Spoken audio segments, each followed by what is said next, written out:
We're back, people, and today we're breaking down film on Chop Robinson, Miami Dolphins edge defender, number 44, and had such a good rookie season. We're going to go over why he's one of the defensive rookie of the year finalists, which is actually kind of crazy if you look at how his year started, because he had a pretty slow start. He just hit a different level. You could tell that the game started slowing down for him. He started having different pass rush moves, just a much better feel for the game, was creating so much pressure. The fact that he got into top 5 defensive rookies after the start of the year he had is just so impressive. And I really think, he's not going to win. I think it's going to go to Jared Verse because of, the full season stuff. But he's up there in pressures. He has less pressures, but he has way less pass rush snaps. I think he has, would have just as, he'd be right up there at the top with Verse, with stats maybe even a little bit better. He has a lot less, attempts going after the pass rusher, or after the quarterback as a pass rusher. And was just so dominant, man. I feel like if you really took all of those finalists and you just took their second half of the seasons, I actually think Chop had the most dominant one. It's just the slow start of the year is what will not allow him to win. But still, this is one of the building blocks for the Miami Dolphins team. He's a guy you're trying to build around. He's probably one of the main guys, if not the main guy, that you're looking at for long term and what he can bring to your team. Just when you consider age and contract as well, and talent. And I still feel like he can get even better. He improved as a run defender as the season went on, but it's really that pass rush ability. And he started getting double teamed a lot as well. He started getting so much attention. He would still create disruption in the backfield. So I imagine him with another dominant edge defender. He can get even more usage, and he can use even some versatile stuff with him on the inside, which he didn't get to do as much as in his rookie season. But there's so much to like with Chop's game. This game versus New England was definitely one of his best seasons because he was purely dominant off the edge, and he was getting double teamed. Here, he gets chipped by the tight end, but he does a great job with a two-hand swipe. Boom. So that's something he's added to his game. He has limited length, which hurts him in certain situations, but great job with his hands there. Boom, with the swipe. And since this right tackle knows he has help to the outside, he's not as worried getting out of his stance. But Chop is so explosive, wins so quickly versus the tight end, that he's able to just hit this extra gear, dip and rip underneath, throw a flash too. Look at this flash. Look at his right hand. Boom. Flash he's going to go into the body of the right tackle, which gets him to shoot out. And then he goes dip underneath. So that's just amazing. You see a two-hand swipe. You see the flash into a ghost dip rip move. Just absolutely beautiful. And the speed, the bend, the burst, all of that, beautiful. And I think that's something that improved as the season went on, because he obviously always had that burst and speed, but I think the bend and balance part of his game was something that he was playing a little too fast, a little out of control early on, and that made him end up on the ground too often. He started playing more under control, but still able to maintain. I think he was a guy that you could use him as a loop guy, use him as that high effort, high energy play. That's something he can definitely bring to the table. Not even attached, he's wide, so Chop has to go super wide in a wide 9 technique. And now look at his first step off the ball. The first step, insane. Look how much quicker he's off the ball than everyone else. And, I mean, Dolphins have some good players up there, too. And, he's so fast off the ball. Last time he runs so quickly around the edge, you can see Henry's oh my god, I gotta get there. Starts to panic. And now, once he gets them to overcommit, because last time, he fires so far off the ball, this time 75 is oh god, I gotta get out there this time. He beat me to the outside, even with help.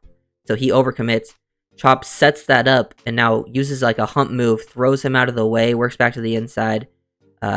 Really stays disciplined in his rush lane, too.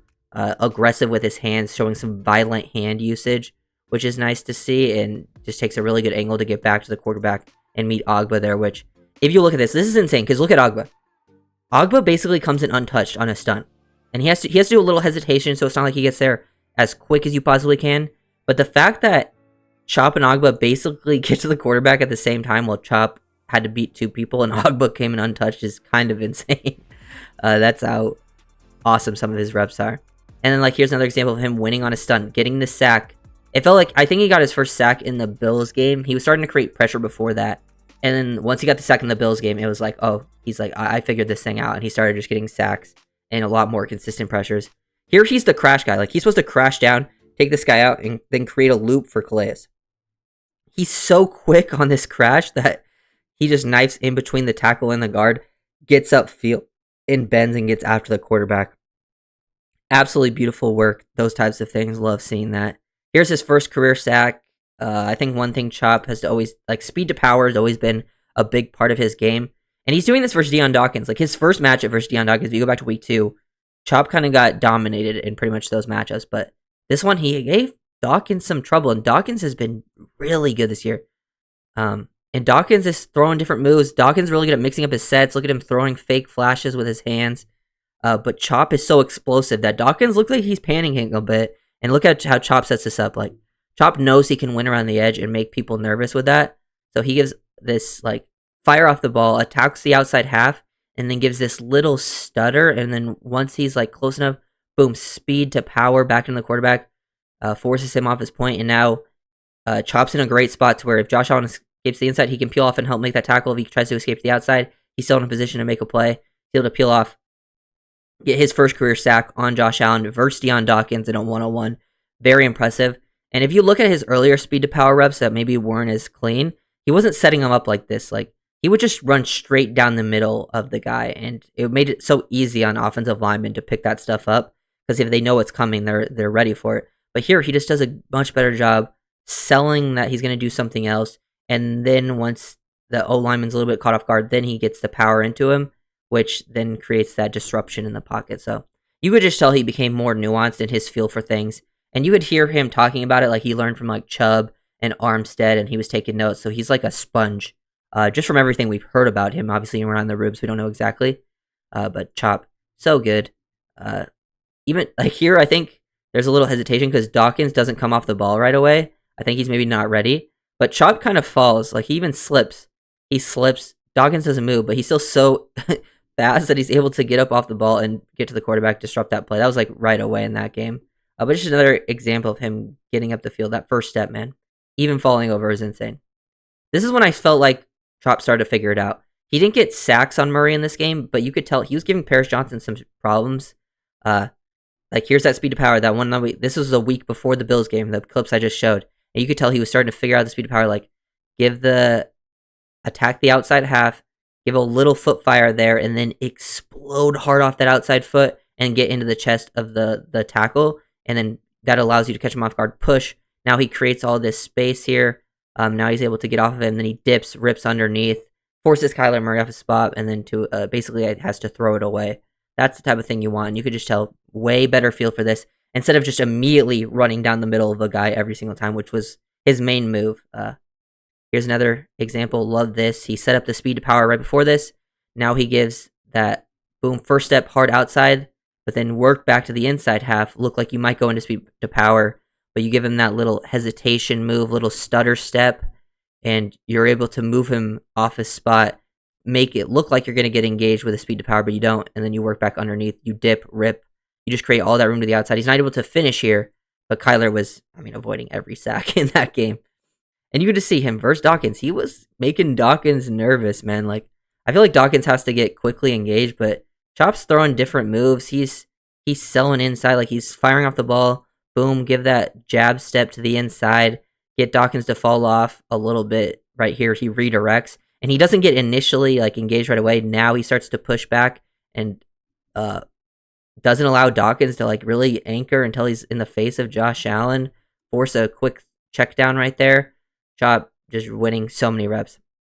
Love seeing this as well. Push and pull, get engaged. Like the right tackle like gets aggressively with him with his like a jump set here. So Chop has to get engaged pretty quickly. And the fact that he's able to get into the chest, extend fully, play with good pad level and leverage, because Chop has a pretty low center of gravity. Like he's not the tallest guy. He's a little more densely built, which I think helps him in a lot of situations. I think his short arms don't always help him, but he does a good job of getting into his chest there.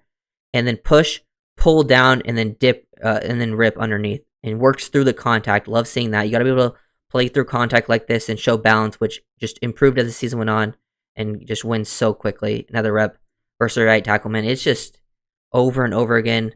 The boom, little hesitation.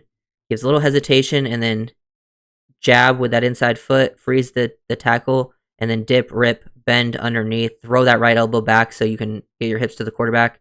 Forces, like this he almost forced a turnover here because it makes the QB panic, throw off his spot without even really looking. Him and the tight end on the same page. Brooks almost comes away with an interception, but that's the type of impact Chop was making. Even here, dude, like look how quickly he gets off the ball. Like they have people sliding to his side, and he just splits between all of these offensive linemen. He's so quick, dips, shows some core balance, doesn't finish, but like he forces this guy off his spot immediately, and then Sealer makes a great play too. Forces that guy to end up throwing that away, but just great work. Here is his. He gets a one-on-one, like, bro. He was getting not many one-on-ones in his Patriots game, but when he did, he gave this right tackle some hell. And I love seeing this. Throw that outside hand. This guy's trying to play with independent hands. You want to win around the outside half. Boom. 2-hand swipe. Win. Bend. Get to the quarterback. They meet at the quarterback, which is really good because Quinn Bell gets there basically untouched, and Chop, because he's working on a stump, but Chop gets there basically untouched as well, but he was going one-on-one straight up. Like, look, here he is for 75 again. He's been winning in basically every way. Last time he was attacking the outside with a 2-hand swipe. This time he looks like he's going to attack the outside half, gets this guy to overset, and now he's using just power to turn and open up his hips the way he wants, and now he's just winning with that power. Get after the quarterback, force Drake May to throw it away. Like, dude, this Patriots game was so dominant. Speed to power. Look at this. Look at it. Look at it. Like, he gives him a little stutter, and he doesn't even, like, dude, Chop has some really good power and play strength, man. Because sometimes he'll fire off the ball and go straight into you, but I love when he gives you these little hesitations because it just catches people off guard. They're so, like, nervous for his speed. He catches them off guard. They go wide hands, and then boom, just straight into the chest. Look how many yards he just pushes him back straight into May. It ends up being a pass, but it was almost a fumble, a forced fumble that they would have recovered because they landed on it. Just great, absolute work. Here he is winning one-on-one again versus Patriots tackle, just the outside. He's using push and pull, and then rips around the edge, just winning in many different ways. I would say he definitely does better work on, I think he feels more comfortable as a left defensive end, but even when he rushed as like a right defensive end, he's a hand in the dirt guy too. He's definitely more comfortable there. But even as a right defensive end, he looked more comfortable as the season went on. But like this Packers game, he didn't get many opportunities. He was getting double teamed a lot, and the Packers have a good O-line, but like here, versus an offensive line, or versus the tight end, he does a good job 2-hand swiping, and then now giving himself some space to work with, dip underneath, him and Sealer kind of meet at the quarterback together. Sealer gets a clean hit on him. Here he draws a penalty versus the right tackle of the Jets. Good job flashing his hands there and then dipping and ripping underneath. Good bend, really good ability to work through the contact, especially when he's getting like tackled to the ground. And he still, even though he draws the line, he still hits Rodgers' arms too, which is insane, which forces a throw that doesn't like, it ends up falling to the ground, but like those are the types of plays that, you know, in the future, you get hits on QB's arms, those could turn into turnovers, whether it's a fumble or an interception, things like that. Those are such big impact plays. And Chubb was just winning in around the corner. This Texans game was another one he dominated. They tried to put a tight end and a running back on him instead of blocking with an O-line. He realized he's going to work past the quarterback, tries to stay disciplined, works back to Stroud. Stroud somehow completed that, which was insane. But just getting pressures, QB hits. Another example of him working a little too far back as a quarterback. He's able to peel off, show show hustle and motor. I was going to combine motor and hustle, but then he just makes a nice play there. Another dip and rip underneath. Him and Chop and Sealer meet at the quarterback, man. Like, he was giving people trouble. Look, and this one's insane. Like, look at his explosive. Look at the first step here. Look at the timing of the snap, and look at him compared to everyone else. Everyone else, these guys haven't even moved yet. Ogba and Sealer haven't even moved yet. Calais has started to move. That's how insane Chop was off the ball here. He even throws like the cross chop hand there, which doesn't end it because I had to put his hand out, but he dips, rips underneath, works through contact, helps make that sack with Sealer. That's insane work. Here he helps Brooks by just like he knows he has Brooks blitzing on the inside and has like a free lane. So Chop knows like he just has to attack the outside half of this man because the inside lane is taken away. Chop doesn't need to do anything fancy. Attack the outside half and just condense the pocket and don't allow him to escape to the outside, which he tries to work out. And now with Brooks coming in versus the running back, him and Chop are able to converge at the core. Athleticism, he'll win with his play strength. He's winning with different pass rush moves now. I still think there's certain things he can add to his repertoire, things like that, getting better. He can win to the inside, outside, down the middle of you. I think versus the run, high impact run defender, but he started just playing more of like his gap responsibility, integrity, which is all you really want out of a guy that's like a high level pass rusher, is someone who could just get their job done versus the run, which he definitely showed that in the second half. These are guys we're trying to build around long term. Like they're going to be here more than 2 seasons, and Chop's one of those guys for sure. and like to be actually like highly impactful, and that's what Chop showed. He definitely showed me enough where I feel like comfortable going into future seasons.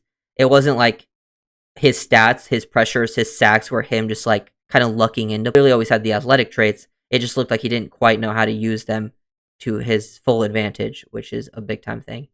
And even in the games where he didn't put up like crazy stats in the second half, he was still making some impact plays, or he was getting a lot of attention, which allowed other people to make a more impact plays. So you guys really do make like comment and subscribe, and I'll see you guys.